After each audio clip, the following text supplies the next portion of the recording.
salvage and recycling have been going on since the earth was formed, because the biggest recycler is Mother Earth herself.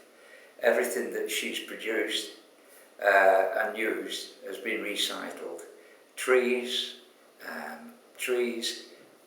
animals, I'm sorry to say, when people die, it is recycled because it's food for other insects and things like that.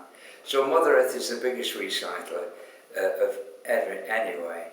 But we're looking at the First World War, and I know when we listen to Tesco, and they have a little motto that says, every little helps. Actually, this motto was used in the First World War when they were collecting salvage.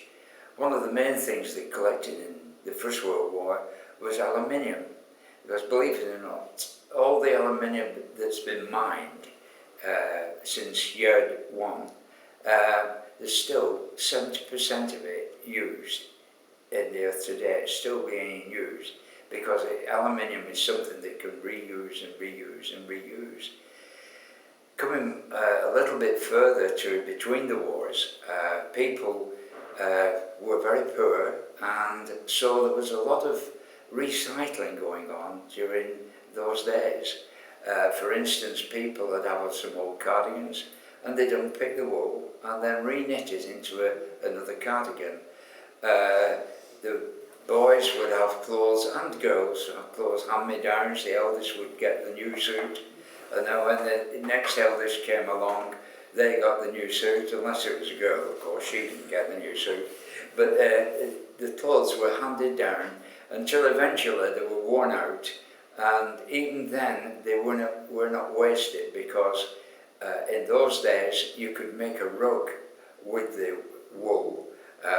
You got some hessian, or if you couldn't afford hessian, you went down to the stores and asked for a 200 weight sugar bag, and what you did, you sort of knitted these pieces of cloth. You used to cut them in inch strips, and then you had a special tool that you pulled them through the hessian, and you finished up with quite a nice peg rug, as they called it.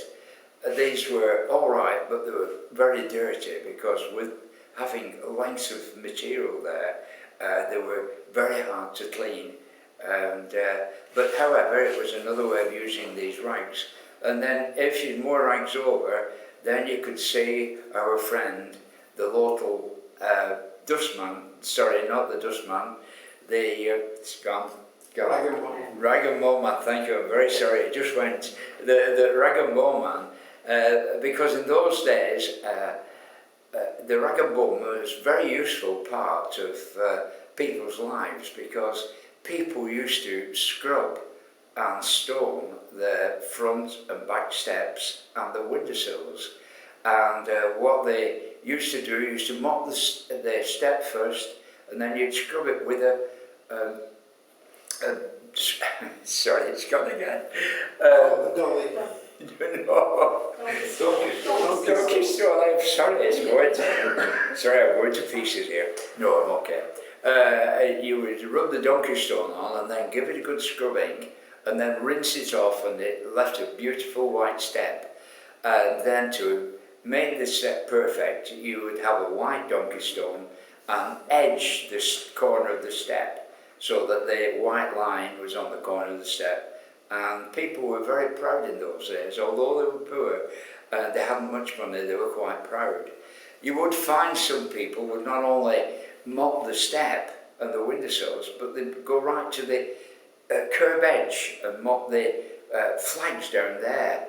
And that was okay, but if people were walking up the street and somebody had done that, you'd find that they would tiptoe over the newly mopped flags rather than go into the roadway.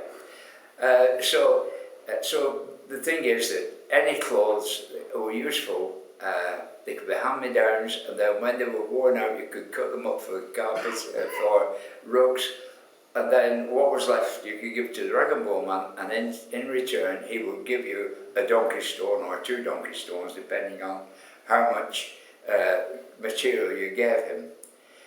The other thing about the 30s and 40s, as I said, people were very poor, and if you got a pair of new shoes, you always got them 1 or 2 sizes too big, which was all right in one sense, but I remember myself, my mother bought me a pair of new shoes, and they were at least a size too big, and of course I had to go to Sunday school, so I put my new shoes on, and my mother said to me, when you come home, don't go out playing until you've changed into some playing out clothes.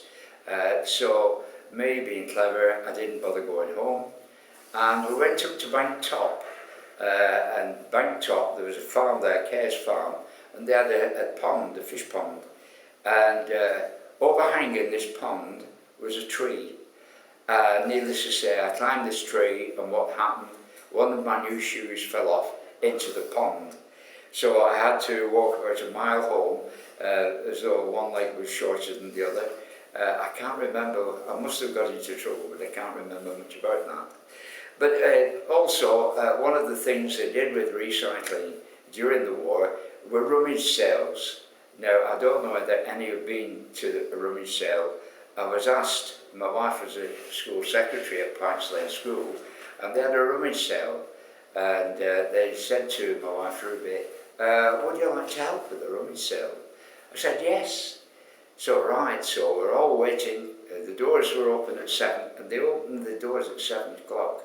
And I couldn't believe, it was like animals dashing in, grabbing clothes. And I was selling men's suits. And they were only 40 pence, and they'd been cleaned. It must have cost more than 40 pence. And believe it or not, I couldn't sell them at 40 pence. I had to sell them at 20 pence. But however, coming back to, there was all ways of trying to save money in those days, and then of course the war started, and the WVS, the Women's Voluntary Service, they actually were given the job by the government of collecting salvage. They were quite a good organisation with over 44,000 members, which meant that they had a good reach of people in all the areas of the country. And the main thing that was salvaged in those days was newspaper and cardboard and tins. And also bottles were returned to the shops. There used to be a penny charge on a glass bottle, a milk bottle. Actually, if it was a sterilised milk bottle, it was only a halfpenny, or about a fifth of a new penny that you got back, but it made people take these bottles back. It was a penny on a Lanry bottle. A Lanry in those days was a bottle of bleach, and most people used to take these things back. And I know as lads, if we found a Lanry bottle in the street, my word, we've got a penny, we used to take them back and get the penny.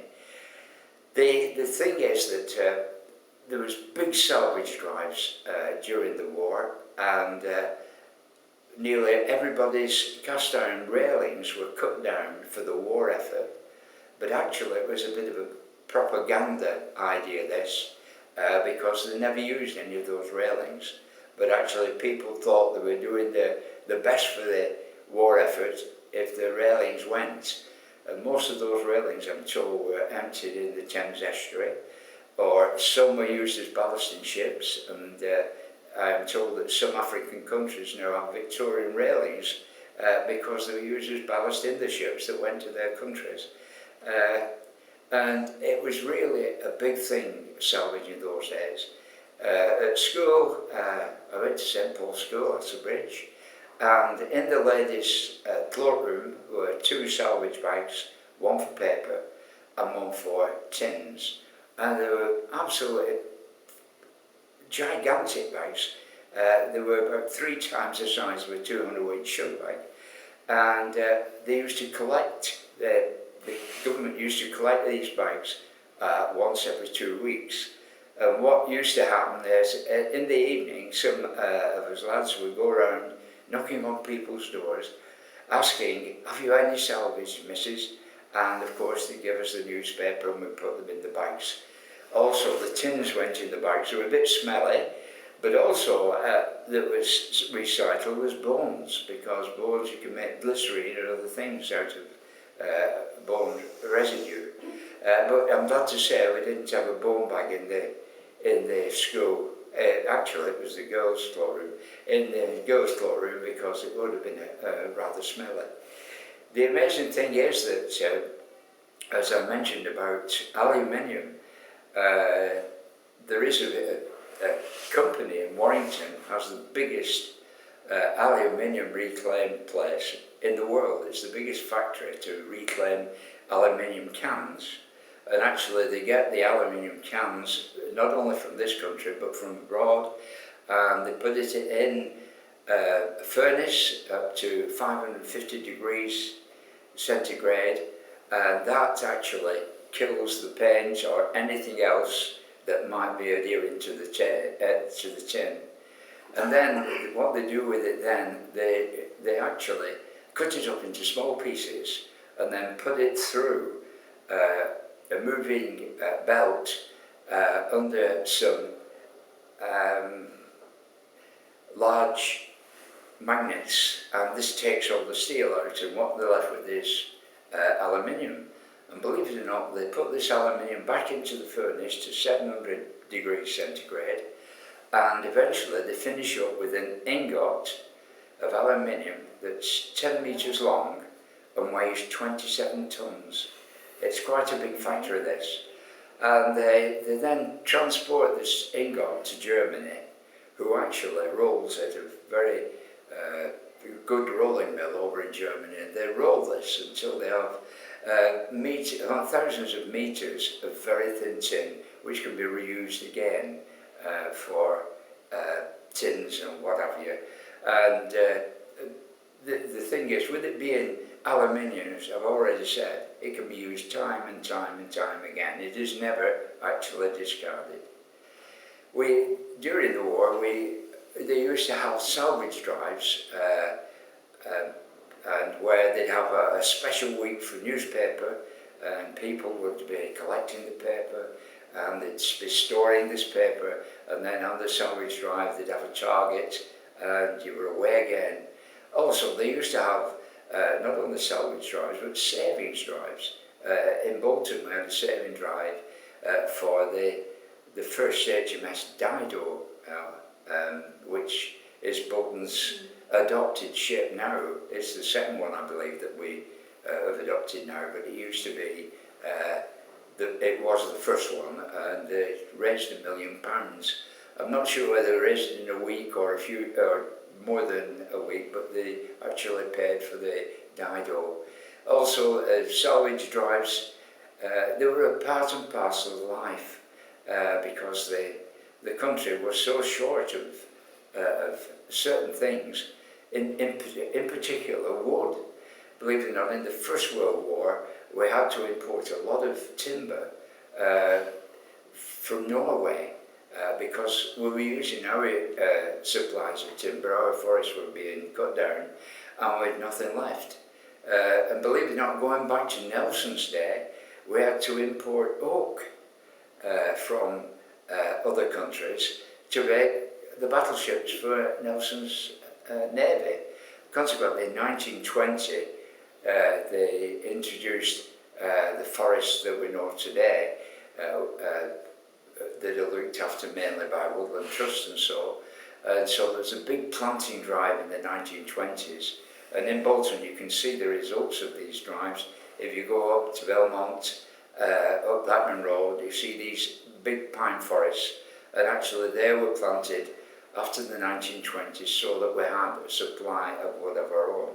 In fact, I've forgotten to mention that during the war we ran out of timber and we had to import it from Canada, which was a bit hard work because there wasn't enough ships to bring food, and to bring timber as well seemed to be a bit of a luxury, if you will, but we needed the timber. So salvaging is, although we call it recycling, it became known as recycling in 1960. And of course, we can recycle quite a lot of things. One of the big problems is plastic. But going back to my days when I worked at the co-op, we didn't use plastic bags. We used paper carrier bags or we used to wrap people's groceries up in brown paper. But obviously we couldn't do this during the war because the carrier bags and the brown paper were in short supply. So in those days, people used to bring the baskets and get the goods that way. A lot of the things that are salvaged were used for other things. I'm trying to think.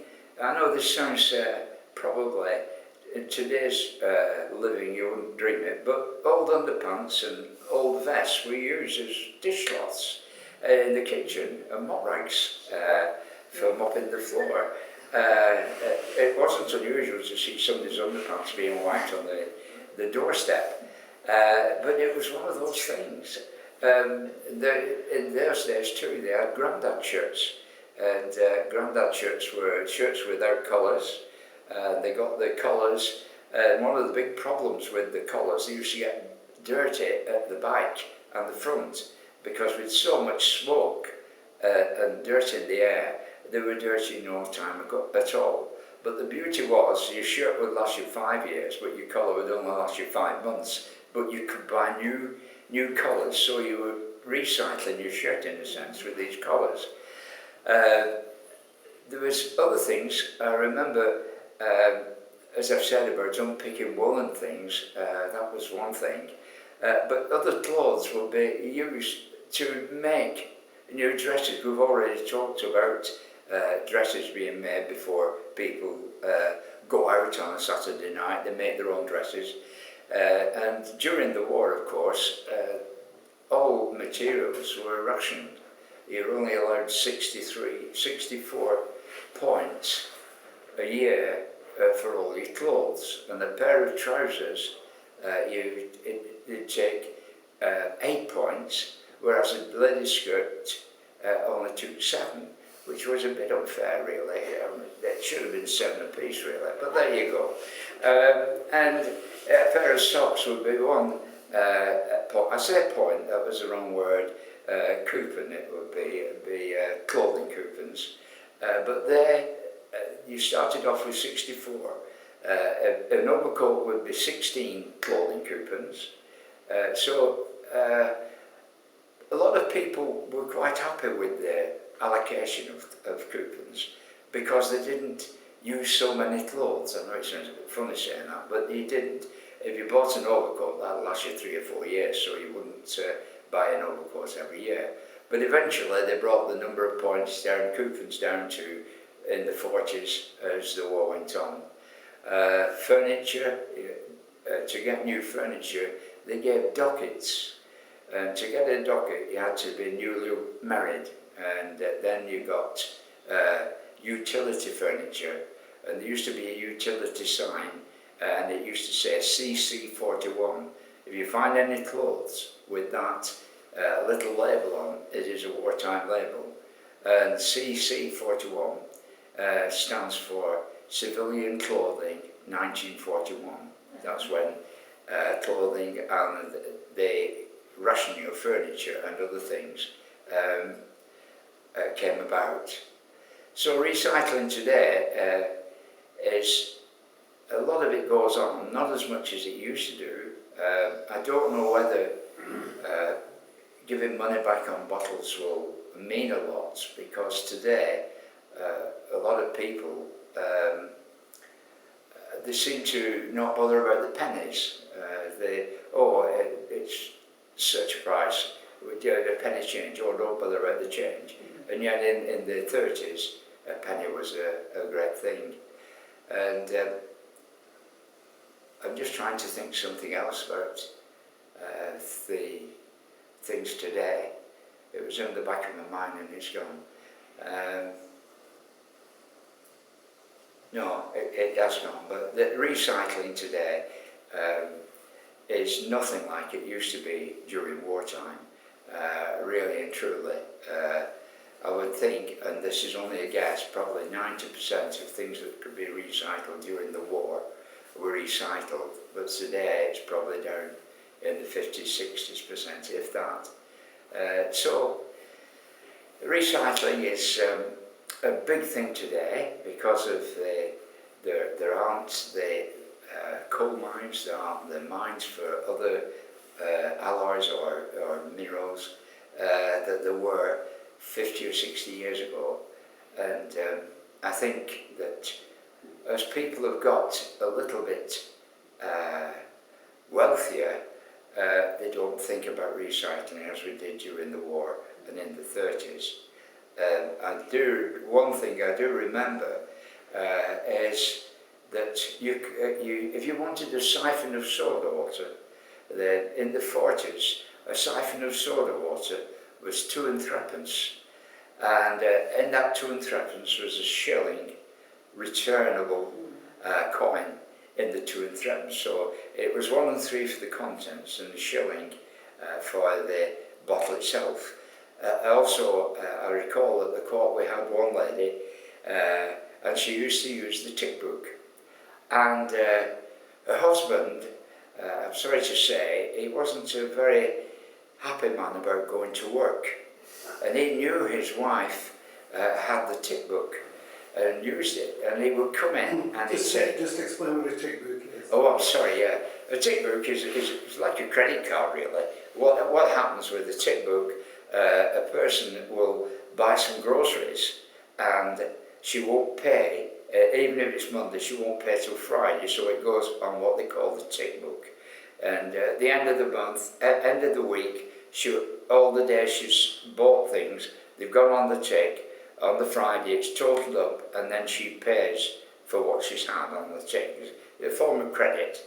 And this man, unbeknownst to his wife, would come in and buy a siphon of soda water, and he'd go around the corner and he'd empty the contents into the grin.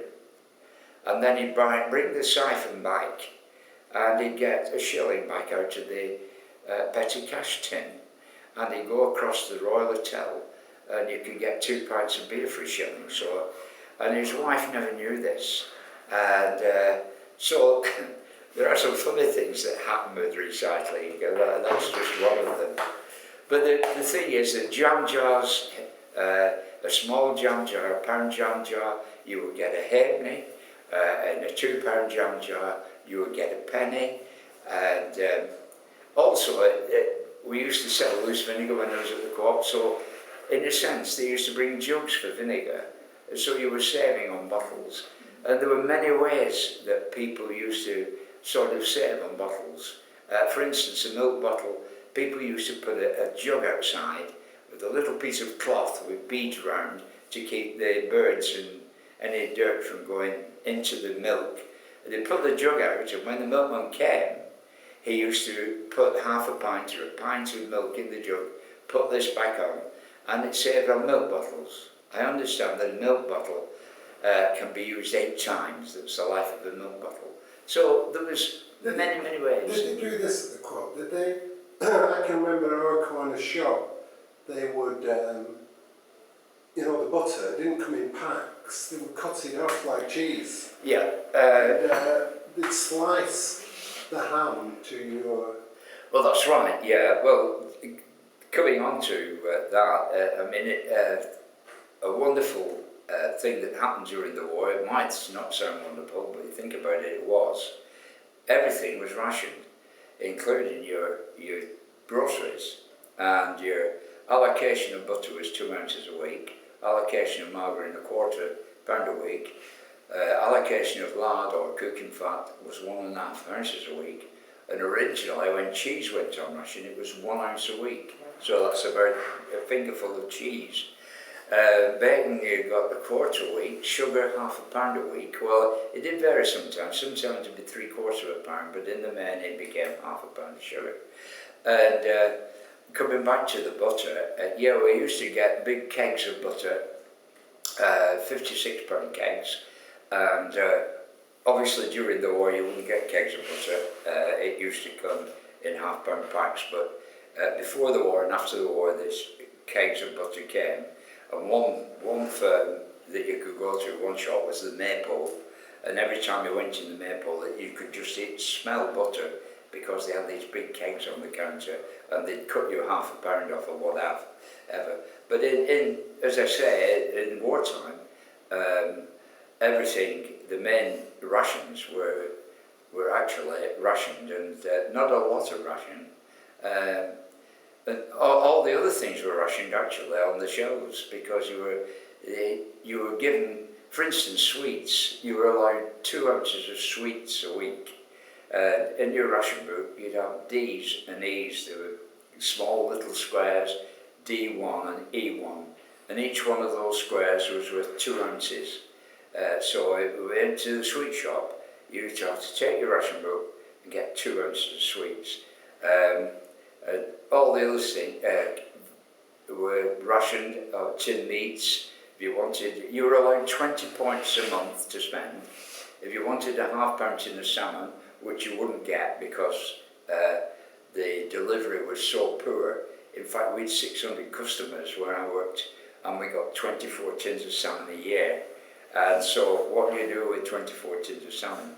It used to create arguments, because the boss allocated the salmon to the customer who wanted it, and he'd say, oh, let Mrs. Such-a-Body have a tin of salmon, wrap it in the newspaper. So you used to wrap this up, put it on the counter, and she'd be very pleased. But actually, if she was on her own, she wouldn't, because it was 20 points, and you only got 20 points a month, and it was 20 points for a tin of salmon. Or a tin of stewed steak, that was 16 points. So if you bought those, and you were on your own, you were in trouble, because if you wanted any biscuits, you've only got 4 points left. And if you wanted chocolate biscuits, you wouldn't have enough for a pound of chocolate biscuits. But coming back to the salmon, you'd wrap it up, put it there, and you'd serve the customer on the quiet about this, and she would go out, and the next customer would come. And I'll have one of those things that you wrapped in paper. They're watching everything. And then the customer who got it, chose her legitimately, she would tell the neighbour, they've got salmon at the stores, and so people came in. So these 24 tins of salmon, they really created havoc. There was other things you couldn't get. Silver shred you couldn't get, golden shred. Many things were kept under the counter.